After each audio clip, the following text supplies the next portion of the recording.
1959 انسانی تاریخ کا سب سے بڑا قحط۔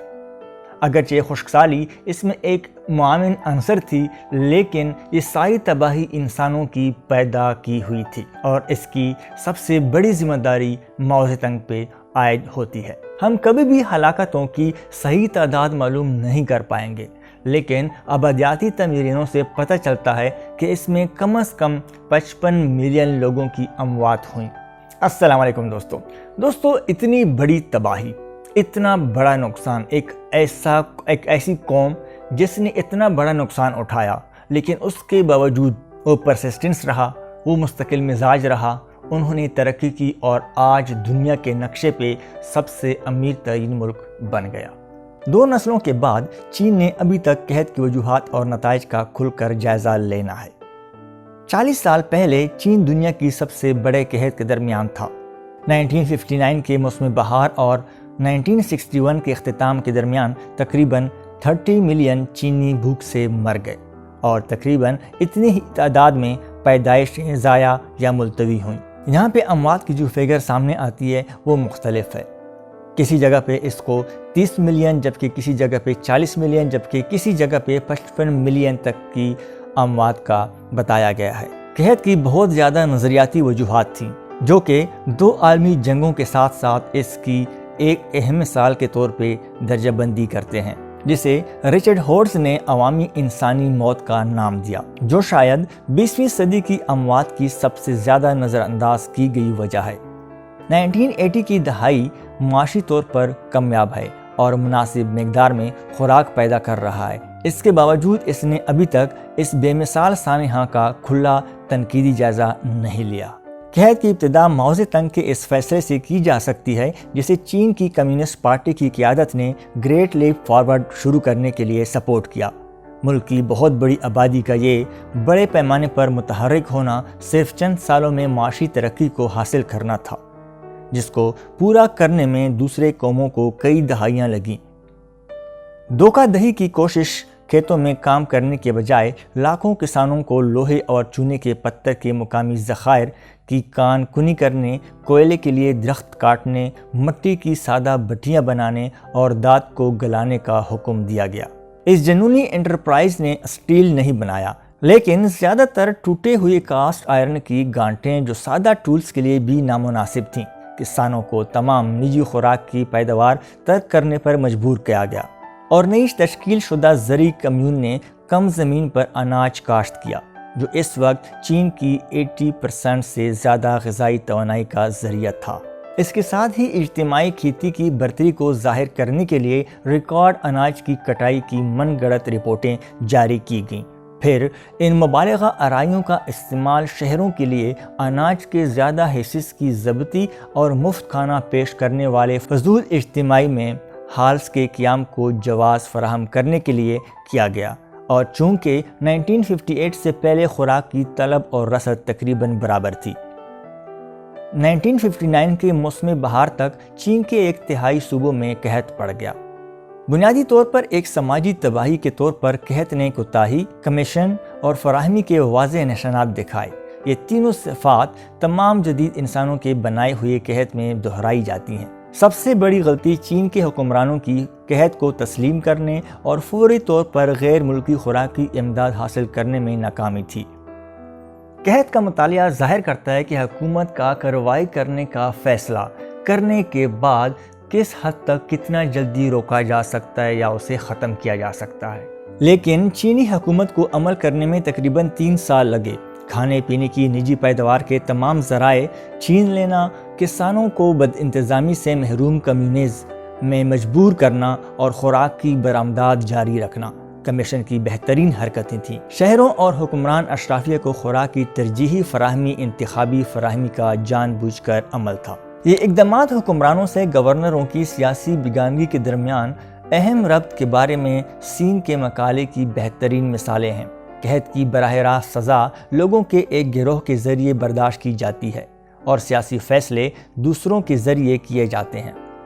حکمران کبھی بھوکے نہیں مرتے، لیکن جب کوئی حکومت اپنے مقامی عوام کو جوابدہ ہوتی ہے، بالکل اسی طرح کسی قحط کو ختم کرنے کے لیے حکومت کے پاس اس جیسے ہیلے بہانے یا وجوہات بھی ہوتی ہیں۔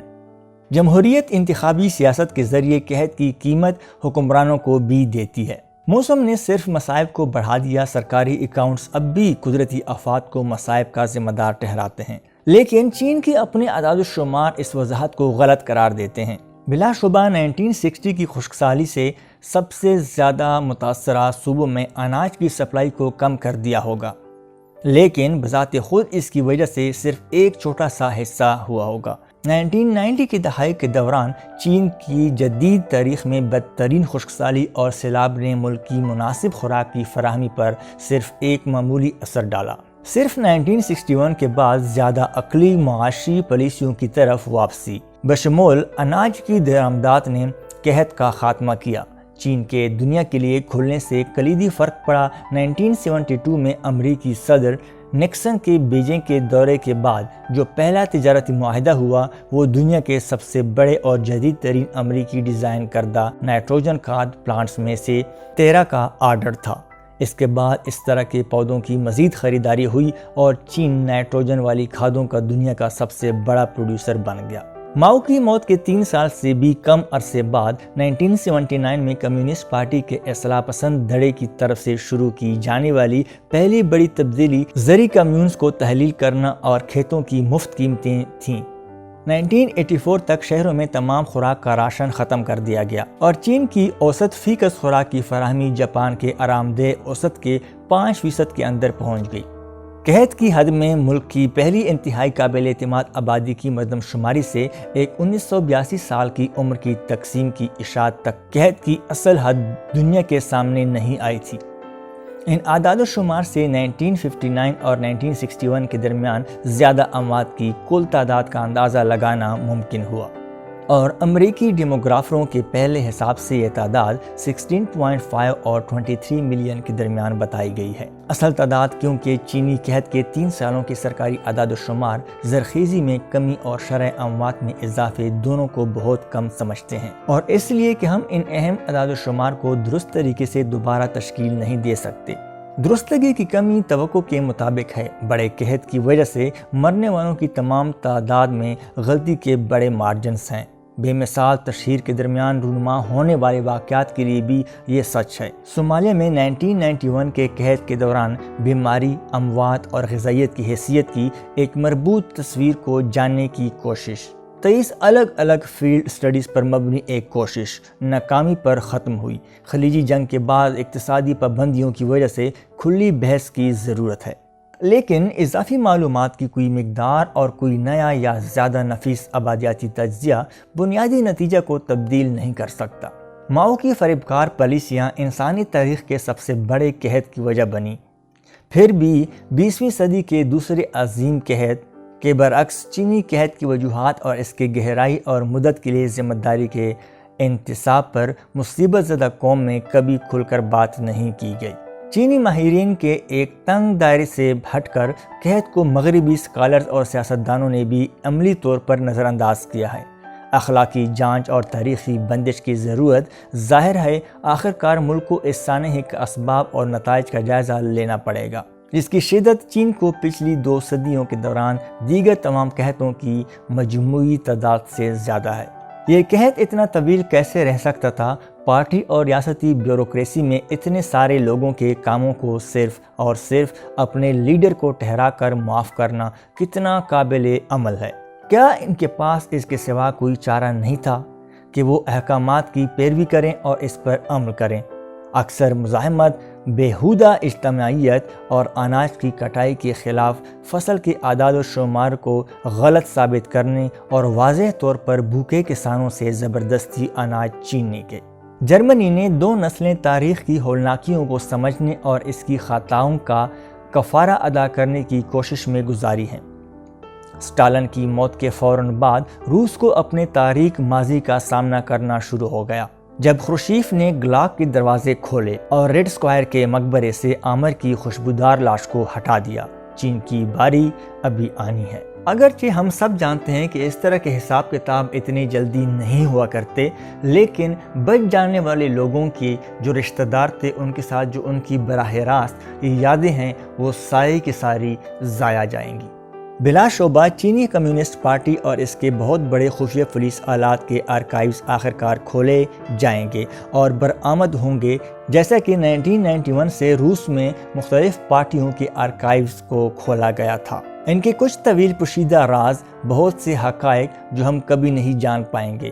ایک سرکردہ چینی ڈیموگرافر نے پایا کہ ان علاقوں کے دیہاتوں کے آرام دہ اور پرسکون سروے، جنہوں نے بدترین فاقہ کشی کا سامنا کیا ہے، قحط کے سالوں میں پیدا ہونے والے بالغوں میں غیر معمولی حد بچپن اور ابتدا تک ذہنی خرابی ظاہر کرتے ہیں۔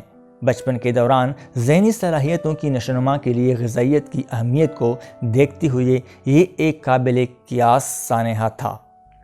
آخر میں ہم اس عظیم قحط کے بارے میں مغرب کی بے حسی کا کیا کریں؟ ہانگ کانگ فرار ہونے والے پناہ گزینوں کی چشمدید کہانیوں کو بڑے پیمانے پر مسترد کر دیا گیا اور قحط کے سالوں کے دوران شاذ و نادر ہی رپورٹ کیا گیا۔